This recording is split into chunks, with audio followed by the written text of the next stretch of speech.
আমি কখনো ফিলই করি না যে ঢাকায় পূজা হচ্ছে। দুর্গাপূজার শেষ দিনে বিজয়া দশমীর ছবি পোস্ট করে কটাক্ষের মুখে পড়েছেন অভিনেতা ইয়াশ রোহান। বৃহস্পতিবার 2 অক্টোবর রাতে ছবিটি পোস্ট করার পর থেকেই তার মন্তব্যের ঘরে ভরে যায় নানা ধরনের প্রতিক্রিয়ায়, যার মধ্যে বেশিরভাগই ছিল ঘৃণামূলক এবং ব্যক্তিগত আক্রমণাত্মক। এরপর তার পাশে দাঁড়াতে দেখা যাচ্ছে সাধারণ ভক্ত অনুরাগী থেকে সংস্কৃতি অঙ্গনের সহকর্মীদের। এবার তার পাশে দাঁড়িয়ে অন্যরকম এক ঘোষণা দিলেন শরীফুল রাজ ও বুবলিকে নিয়ে দেয়ালের দেশ বানিয়ে আলোচনায় আসা তরুণ নির্মাতা মিশুক মনি। ইয়াশের সেই ছবিটি নিজের ফেসবুক ওয়ালে শেয়ার করে মিশুক লিখেছেন, ইয়াশ হিন্দু বলে কিছু মানুষ তার নাটক বয়কটের কথা বলছেন। যে কোনো নির্মাতা ভালো গল্পে ইয়াশকে ভাবতে পারেন আমি প্রডিউসার হব। যারা ইয়াশকে বয়কটের কথা বলছেন তাদের গালে এর চেয়ে জোরে জুতোর বাড়ি মারার পথ আমার জানা নেই।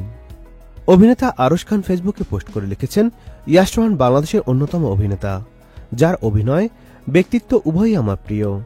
অভিনেতা ইয়াশকে তার ধর্ম বা সে কোন অঞ্চলের মানুষ তা রিপ্রেজেন্ট করে না, বরং নিজের শৈল্পিক গুণাবলী দিয়ে সে এদেশের মানুষকে, বাংলাদেশকে রিপ্রেজেন্ট করেন।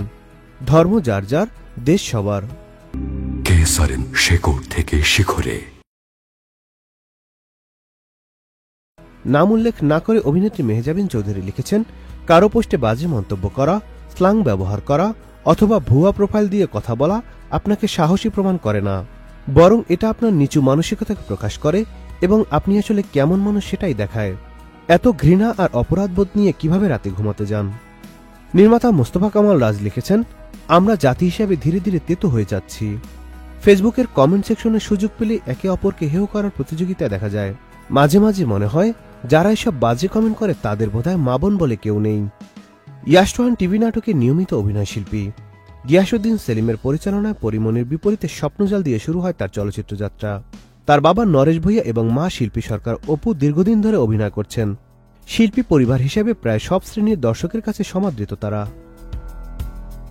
Nadim Hasan, Channel I.